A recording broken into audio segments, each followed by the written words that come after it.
My starting point when it comes to the consideration of any issue relating to free speech is my passionate belief that the second most precious thing in life is the right to express yourself freely. The most precious thing in life, I think, is food in your mouth, and the third most precious is a roof over your head. But a fixture for me in the number 2 slot is free expression, just below the need to sustain life itself. That is because I have enjoyed free expression in this country all my professional life and fully expect to continue to do so. Personally, I suspect highly unlikely to be arrested for whatever laws exist to contain free expression because of the undoubtedly privileged position that is afforded to those of a high public profile. So my concerns are less for myself and more for those more vulnerable because of their lower profile. Like the man arrested in Oxford for calling a police horse gay, or the teenager arrested for calling the Church of Scientology a cult, or the cafe owner arrested for displaying passages from the Bible on a TV screen. When I heard of some of these more ludicrous offences and charges, I remembered that I had been here before in a fictional context. I once did a show called Not the 9 O'Clock News some years ago, and we did a sketch where Griff Rhys-Jones played Constable Savage, a manifestly racist police officer to whom I, as his station commander, is giving a dressing down for arresting a black man on a whole string of ridiculous, trumped-up and ludicrous charges. The charges for which Constable Savage arrested Mr. Winston Kadogo of 55 Mercer Road were these: walking on the cracks in the pavement, walking in a loud shirt in a built-up area during the hours of darkness, and one of my favourites, walking around all over the place. He was also arrested for urinating in a public convenience and looking at me in a funny way. Who would have thought that we would end up with a law that would allow life to imitate art so exactly?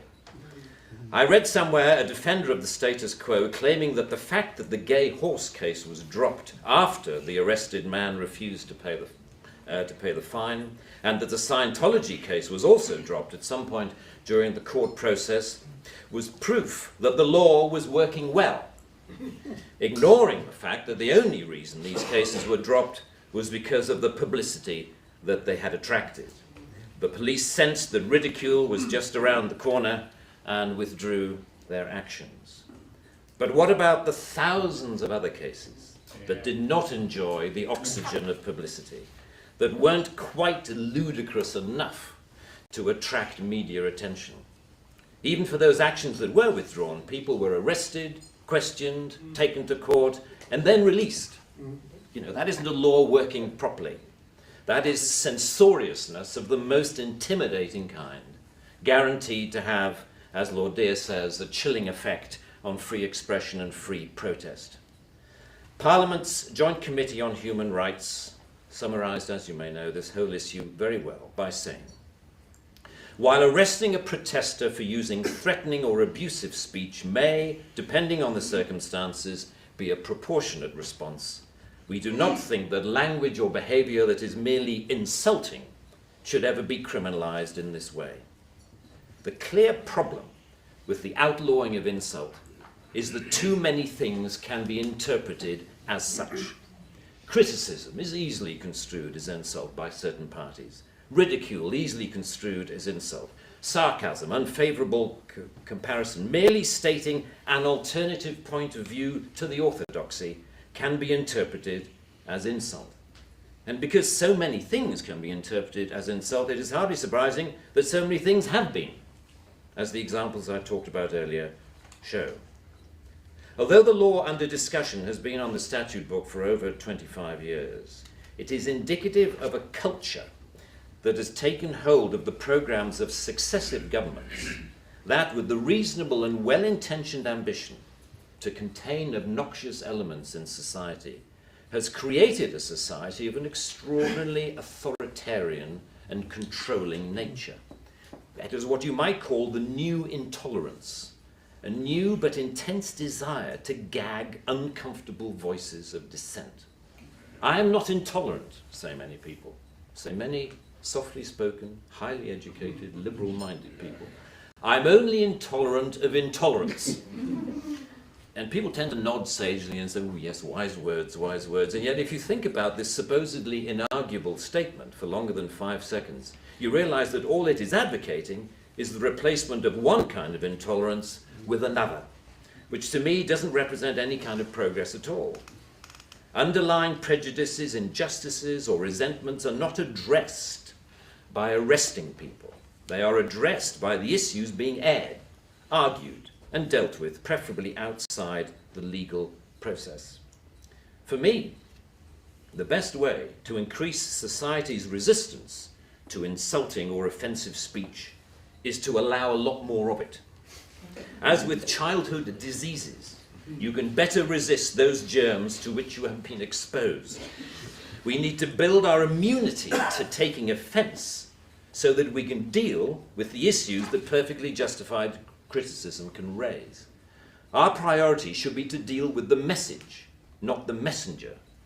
As President Obama said in an address to the United Nations only a month or so ago, laudable efforts to restrict speech can become a tool to silence critics or oppress minorities. The strongest weapon against hateful speech is not repression, it is more speech. And that's the essence of my thesis, more speech. If we want a robust society, we need more robust dialogue, and that must include the right to insult or to offend. And even if, as Lord Dear says, the freedom to be inoffensive is no freedom at all. The repeal of this word in this clause will be only a small step, but it will, I hope, be a critical one in what should be a longer-term project to pause and slowly rewind a creeping culture of censoriousness. It is a small skirmish in the battle, in my opinion, to deal with what Sir Salman Rushdie refers to as the outrage industry. Self-appointed arbiters of the public good, encouraging media-stoked outrage to which the police feel under terrible pressure to react. A newspaper rings up Scotland Yard. Someone has said something slightly insulting on Twitter about someone who we think a national treasure. What are you going to do about it? And the police panic and they scrabble around and then grasp the most inappropriate lifeline of all, Section 5 of the Public Order Act, that thing where you can arrest anybody for saying anything that might be construed by anyone else as insulting. They don't seem to need a real victim. They need only to make the judgment that somebody could have been offended if they had heard or read what has been said. The most ludicrous degree of latitude. The storms that surround Twitter and Facebook comment have raised some fascinating issues about free speech, which we haven't really yet come to terms with. Firstly, that we all have to take responsibility for what we say, which is quite a good lesson to learn.